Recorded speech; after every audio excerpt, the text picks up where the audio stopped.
양을 찾아 길 잃어 지친 양을 찾아 마음 상해 이리저리 헤매이는 한 영혼 찾아 아파하는 예수님 마음 내게 주옵소서. 십자가 온 세상 위에 그 희생 눈물로 그 길 가게 하소서.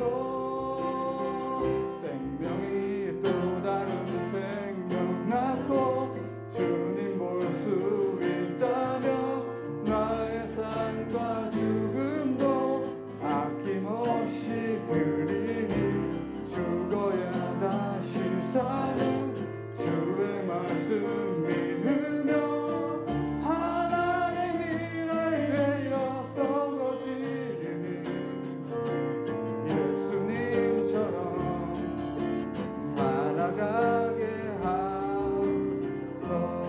생명이 또 다른 생명, 생명이 또 다른 생명 낳고 주님 볼 수 있다면 나의 삶과 죽음도 아낌없이 드리리.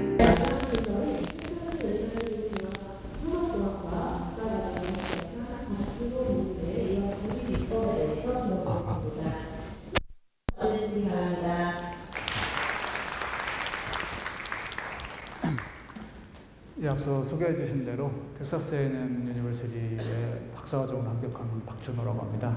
앞서 두 분께서 너무 얘기를 잘 해주시고 하셔서 저는 좀 거기에 좀 차별화되고 앞서 해주신 분들 얘기랑 좀 다른 부분 위주로만 얘기를 드리겠습니다.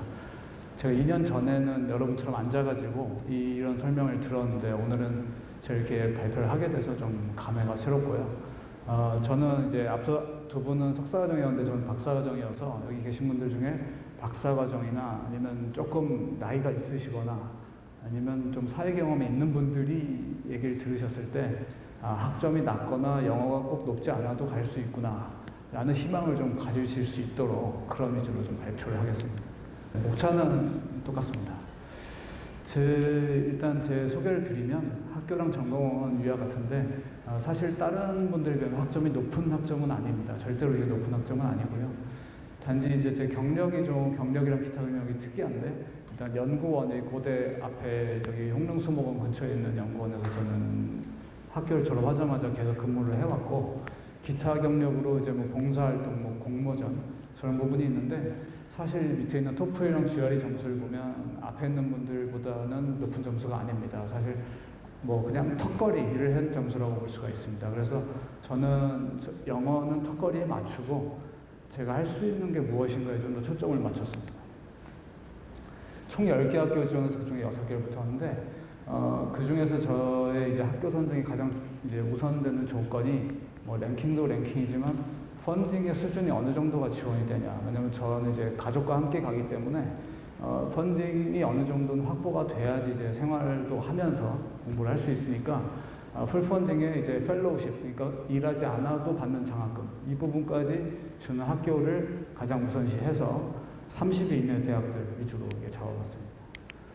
그래서 좀 더 자세히 보면 6가지 학교의 순위가 저렇게 되는데 아마 이 텍사스 A&M을 처음 들어보신 분들도 많을 텐데 저희 전공에서의 순위는 2018년 US 랭킹 기준 10위입니다. 그러니까 사실 뭐 아주 낮은 학교라고 할 수도 없고 완전 탑스쿨도 아니지만 제가 생각하는 기준에서는 충분히 만족이 되는 저희 전공에서는 만족이 되는 학교였고 더 높은 학교로는 뭐 퍼듀 같은 뭐 공과대학분들 많이 아시는 그런 학교도 있지만 펀딩 조건이나 어떤 그런 부분에서 제가 생각하는 거에 미치지 못했기 때문에 저는 이제 저 학교를 풀펀딩과 펠로우십을 주기 때문에 이제 선정을 했습니다.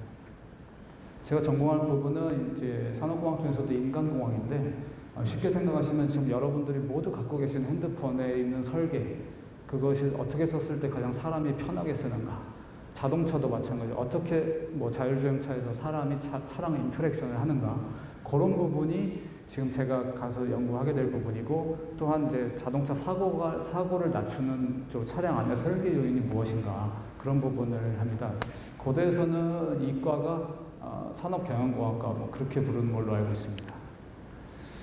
그래서 유학의 계기, 앞서 많은 분들이 얘기해 주셨는데 박사과정은 조금 달라야 된다고 생각합니다. 왜냐하면 최소 4년에서 5년, 인생의 상당히 황금기라고 부를 수 있는 그 젊은 세월의 4, 5년을 내가 여기다 쏟아 부어서 하는 것이 과연 의미가 있겠느냐가 상당히 어려운 질문이거든요.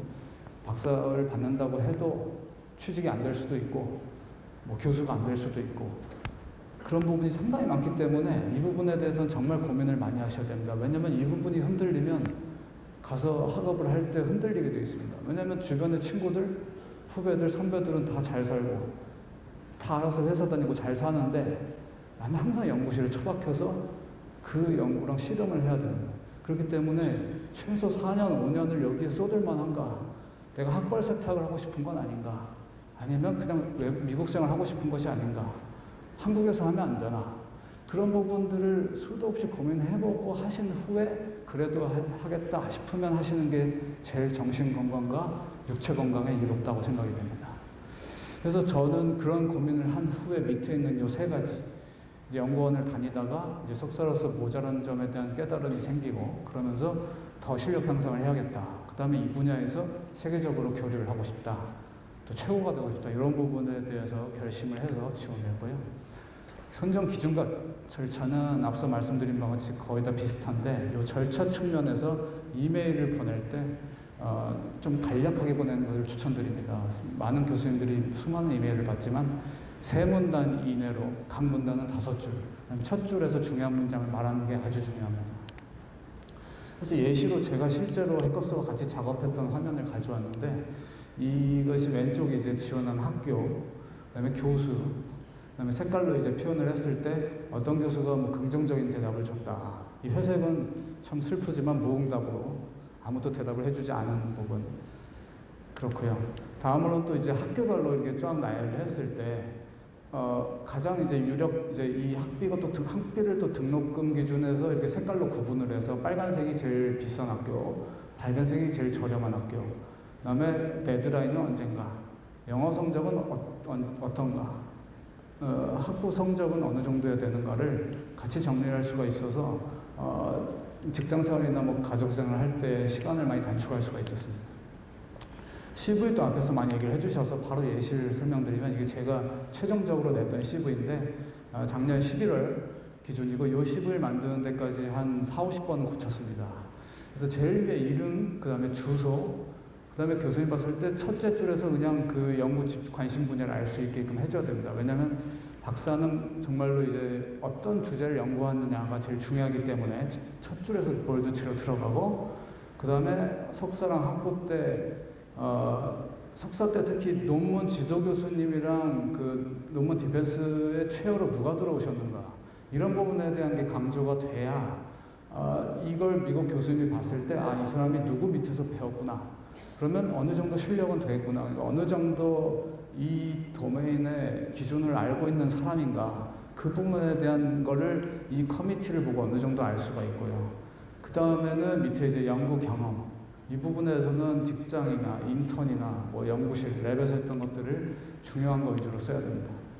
그 다음에는 스킬 부분에서는 특히 뭐 공과대학 분들이 계시면 익숙할 텐데, R이나 SPS, SAS, MATLAB이나 RNA 같은 이런 프로그램들을 조금이라도 쓸 수 있으면 쓸 수 있다고 여기다 이제 쓴 겁니다. 어떻게 해서든 어필을 해야 되기 때문에. 그 다음에 이제 퍼블리케이션은 이 가장 권위 있는 학술지, SCI나 SSCI 위주로 먼저 쓰고, 그 다음에는 학회 발표했던 뭐 이런 부분들 이게 쭉 달아줘야 보는 사람이 읽었을 때 가독성 있게 읽을 수가 있다.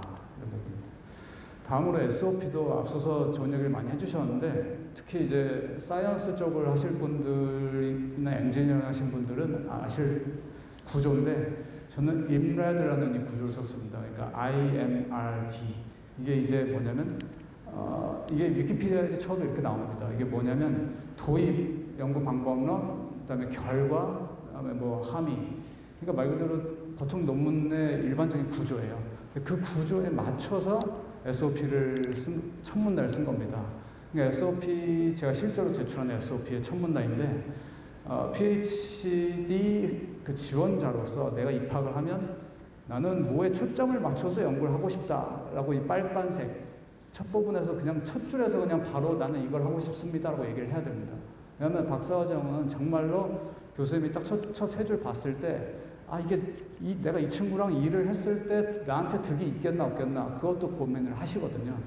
근데 첫 줄에서부터 이 친구가 하고자 하는 그 되게 디테일한 분야가 나랑 조금 다르면 옆에 다른 교수님한테 토스를 하거나 관심이 없어집니다. 그렇기 때문에 첫 줄에서 세게 인트로를 하고 그 다음에 좀 더 부연 설명을 두 번째 아이에서 해주고 이거를 나는 입학을 하면 어떻게 내가 증명을 하겠다.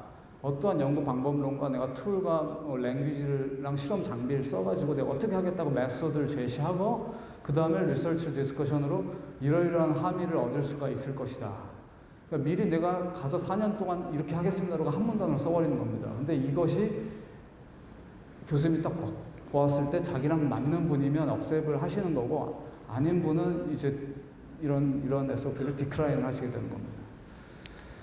그 다음으로 추천서도 앞서서 많이 좋은 얘기를 해주셨는데 잘 모르시는 부분이 이겁니다. 추천해 주신 분이 여건이 되시는지 말 그대로 이 두 번째처럼 나를 잘 알고 학계에서 유명하고 현존하는 분인데 많은 분들이 간과하는 게 뭐냐면 그분이 엄청 바쁜 분인데 이메일 보내거나 툭 그 교수님 연구실 찾아가가지고 교수님 추천서 하나만 써주실 수 있겠습니까 하는데 그게 상당히 그분들한테는 부담이 되거든요. 왜냐하면 수업도 하시고 논문도 쓰시고 많이 여기 학회 발표도 하시고 하는 교수님들이 바쁜데 이런 걸 써주시는 분이 시간을 내서 써주시는 거기 때문에 양해를 구하고 말씀을 드리는 게 예의에 맞는 겁니다.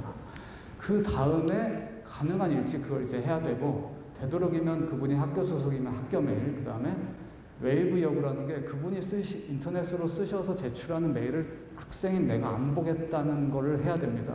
그러지 않으면 그분이 저를 추천하는 거를 제가 봐버리면 학교 측에서는 그 추천서가 왜곡될 수 있다고 생각하기 때문에 저는 교수님이 쓴 제 추천서를 제가 안 보겠습니다 라고 얘기를 하는 게 좋은 거죠.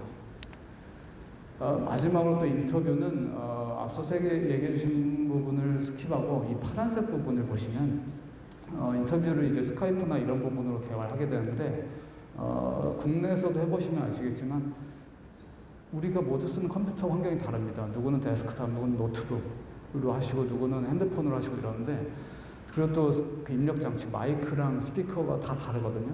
그렇기 때문에 특히 외국에 있는 분들 할 때는 저게 뭔가 호환성이 안 맞아가지고 화면은 보이는데 소리는 안 들려요. 아니면 소리는 들리는데 화면이 안 보이는 경우가 많은데 그런 경우 초반에 한 5분, 10분이 날아갑니다. 그렇기 때문에 제일 좋았던 것이 폰이 스카이프나 줌 앱으로 해보니까 그런 일이 전혀 없더라고요. 그냥 폰을 앞에 요즘 세워놓고 그 앞에서 이제 화상통화를 하니까 요즘 우리 페이스톡이나 이런 걸로 또 많이 하잖아요. 그런 것처럼 상당히 쉽게 그런 장비 문제 없이 할 수 있었다는 점이 있었습니다. 그래서 질문이 이제 박사과정이라고 그런 건 조금 구체적인데 괜히 CV 아까 보여드린 CV 예시에서 너무 아는 체하면 안 될 것 같더라고요. 그러니까 어떤 걸 안다고 얘기를 했더니 그래? 그럼 그 실험에서 변수를 어떻게 썼고 변수 안에서 그 세부적인 수준을 어떻게 나눴고 그 이유는 뭐야? 라고 물어보더라고요. 그런 거를 순발력 있게 재빨리 생각해서 대답을 하긴 했는데 그렇게까지 깊이 물어보실 줄은 몰랐기 때문에 박사과정을 고민하시는 분들은 한 줄 한 줄 CV를 쓸 때마다 그거에 한 3개, 4개 뎁스는 더 밑으로 생각을 하셔야 될 겁니다. 왜냐하면 그래야지 괜히 어떤 용어를 안다고 말했는데 교수님이 진짜로 안 하고 그걸 물어보는 경우가 있더라고요. 그런 경우에 대답을 제대로 못하면 이 친구가 그냥 수업 시간에 텍스트북에서 한 줄 본 거 가지고 괜히 안다고 하는구나 라고 그냥 미천이 그냥 드러나 버리게 되는 겁니다. 그렇기 때문에 그 미천을 드러나 보이지 않으려면 쓰지 않거나 알고 쓰던가 둘 중에 하나를 해야 됩니다. 그래서 마지막으로 박사과정 이 왼쪽 오른쪽에 있는 8가지가 중요하다고 생각합니다.